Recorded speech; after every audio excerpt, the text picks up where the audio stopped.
வால்பாறை அரசு கலை மற்றும் அறிவியல் கல்லூரியில் இரத்த தான முகாம் நடைபெற்றது.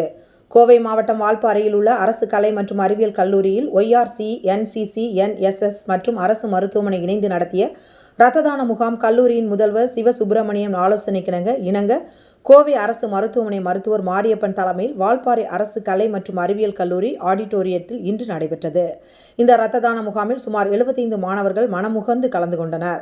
அவர்களிடமிருந்து தலா ஒரு நபருக்கு சுமார் 300 மில்லி வீதம் ரத்தம் பெறப்பட்டு அதை உரிய பாதுகாப்பாக வைக்கப்பட்ட நிலையில் முகாமில் கலந்து கொண்டு இரத்த தானம் செய்த மாணவர்கள் அனைவருக்கும் பழச்சாறு வழங்கப்பட்டது. இந்த முகாம் ஏற்பாடுகளை கல்லூரியின் பேராசிரியர்களும் மாணவர்களும் சிறப்பாக செய்திருந்தனர்.